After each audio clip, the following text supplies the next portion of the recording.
ډېره مننه کوم د پخولو د دې ټولنې د مشرانو دا دومره ښکلی پروګرام یې راجوړ کړ موږ له دې بلنه راکړه د منیر منیري صاحب خبره وي خبرې راله ډېرې نه راځي خو زموږ چې څه کار دی موږ به هغه وکړو خدای ګو نه درځم په دغه لار پیریان دي خدای ګو نه درځم په دغه لار پیریان دي دا ستا ظلم پرې نه دي یاره خاماران دي او چې د مینې محبت کیسې پرې نه کوي چې د مینې محبت کیسې پرې نه کوي کار څومره چې ښایسته او سره لبان دي او مړی دومره ښایسته نه یې ځان ته ګوره مړی دومره ښایسته نه یې ځان ته ګوره لیونی دې کړم په پوزه سور پېزوان دي غزل به درته ووایم چې داسې مه کوه هر چا سره خبرې داسې مه کوه هر چا سره خبرې ګنې زه به درته ګرځم لرې لرې او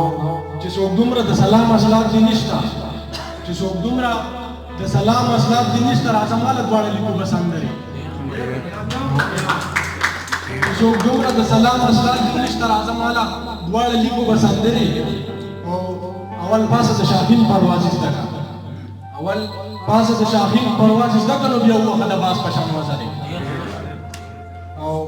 ځکه هر څومره ستا کلي ته دردروم ځکه هر څومره ستا کلي ته دردروم نه دې وینم ته د کلي نه بهر یو تارخه لرې که دلبره راشه خوږ شه تارخه لرې که دلبره راشه خوږ شه ما راوړي د مولا د دم شکرې او ماله نه راځي دامونه د مړزو ماله نه راځي دامونه د مړزو زه ساده یم ما ساتلي د کون ای درد د اشنا کوڅې له ورشه ای درد د اشنا کوڅې له ورشه سید الله وایي د خر غم نه بدترې ډېر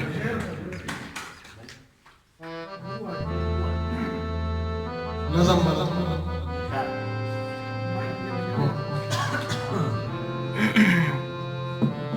پښتنو باره کې یو نظم دی چې ایمان دی چې نن مې د مضبوط عجیبه شان الفاظ نن مې د مضبوط عجیبه شان الفاظ راځي وایم خامخا یې د هر چا کې احتراز راځي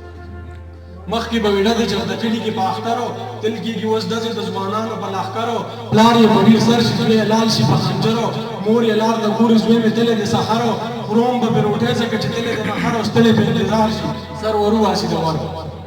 د تلي په دوه خو را رواني په څلورو په زړه کې یې شي پاتې ارمانونه چې د مورو خور یې چې په چوکو دا چې مړ شو دا مې ورورو کشر ورور یې وایي زما دا هم یې ورور او پلار یې هم دا وایي دا مې مټ یې مې زور او چا چې د وجلې دا د کلي او د کور نو ولې دا پښتون بچې نن دومره در په در شولو ولې نن دا کام د پښتون دومره سور کافر شولو ولې نن د پیغلې پښتنې دا سر تور سر شولو ولې نن پښتون بچې سم خوار بلر او بر شولو او ولې نن ماښام په پښتون باندې سفر شولو نو دا بعضې به راپاسې خپله مور وولي څوک به راپاسې ښه د کس ته به خپل رور وولي د هغه کس به درته څه ویم چې څوک خور وولي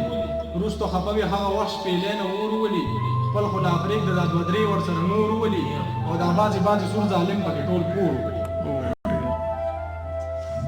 نو څوک به وایي راشه په کمو کې څوک سړی پروت دی څوک به وایي راشه د پلاني سر انغرې پروت دی څوک به وایي راشه په ګولو سورې پروت دی څوک به وایي راشه زمونږ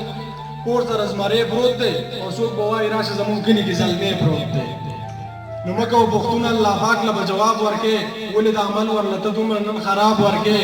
ولې ګلالې بچې ته مور له سور کباب ورکې کېنه په ممبر امامتي به محراب ورکې ما خو ویله ته به سید الله له سور ګلاب ورکې